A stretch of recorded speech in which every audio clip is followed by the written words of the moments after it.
Welcome back inside Arizona Daily Mix. It's a good day here when it's a Green Thumb Thursday. It's a pre-Friday and we're getting you ready just in case this weekend you want to get your hands dirty and get out there and start building up that garden. We're talking vegetable garden. We have got the City of Glendale in the house today for a Green Thumb Thursday. This is Joanne Thomas. It's nice to meet you. Nice to meet you too. And I love the fact that you brought all this stuff straight from your own garden. I did. And so I always tell people, if you're going to water your landscape, why not be able to get to eat some of it? Right. And I love to eat. So me too. We all love to eat. Today we're talking about, building that vegetable garden, but water is key, especially here in the state of Arizona. So there's some tips we need to know when it comes to watering. So can you start us off first? Because I know we have 4. Right, absolutely. You're so right on.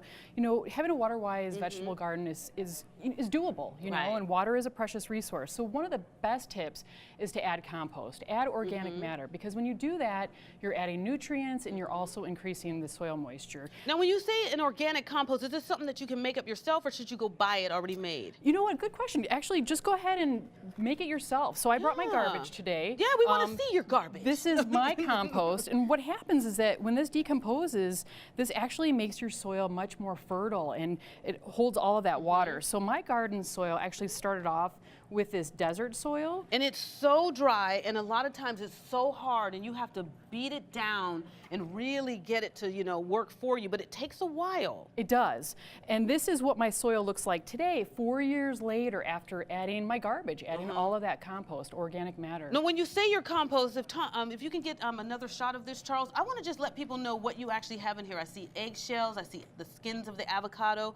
What is this? Is this a coffee This is filter? coffee filtered. Go ahead and you can tear that up and then just put that in your compost bin, and you want to have a good balance of green and brown material in your compost bin. Now, how important is it to have, the mulch?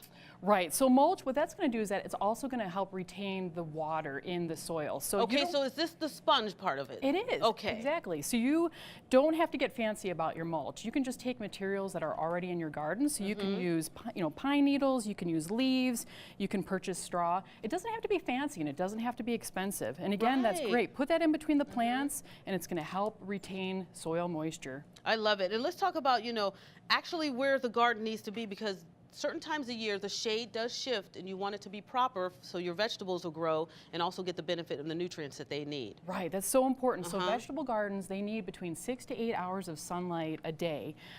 In the summer, they really need a break from that hot afternoon sun. And yeah, so, you don't want it to beat down on them. No, absolutely. And that, again, is going to steal the water from the soil and from the plants. It's a lot of stress. Right. So you can put a shade structure up. You can use, a shade cloth, or you can go pretty inexpensive with just using burlap and putting that over your vegetable beds. Okay. So that's really important late afternoon to give them a little bit of a respite from the hot sun.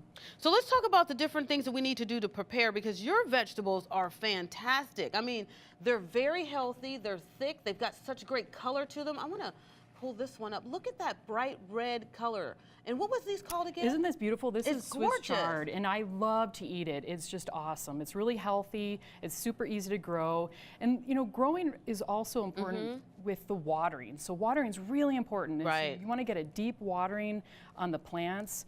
And drip irrigation, that's ideal, but for some people that's an extra barrier to having a vegetable garden. Okay. And I like hand watering, and I like using this little water wand. So you just attach this to your hose? Attach it to the hose, and it's kind of fun. You get a good reach, and it's kind of relaxing. It's like giving them a little shower. It's giving them a little shower. You want to treat them right. Give them a little shower. Well, let's talk about planting calendar, because a lot of people never probably have heard of this, and they need to understand that this really helps to benefit the way you take care of your plants and outline how they're going to be positioned and different things throughout the month, because the sun does change. So It does. Have a planting calendar. And the temperature changes. So right. The planting calendar, I pulled this off the Maricopa County website. So this is from the Master Gardeners. Yeah, that's and nice. This really tells you what to plant when. So you really have to kind of follow this if you want to be successful as a gardener. And so it's got really good information. It tells you what to plant and what month. See, there you go. We're going to help you get this vegetable garden up and running. The soil may look like this, but after you treat it and you do your compost, you get your mulch, you understand how to water it, you can have beautiful results just like this. This is Joanne Thomas. She is the Environmental Program Administrator with the City of Glendale Water Service Department. Big title, but you know your stuff. So thanks again for helping us out on a Green Thumb Thursday. Well, thank you very much. We appreciate it.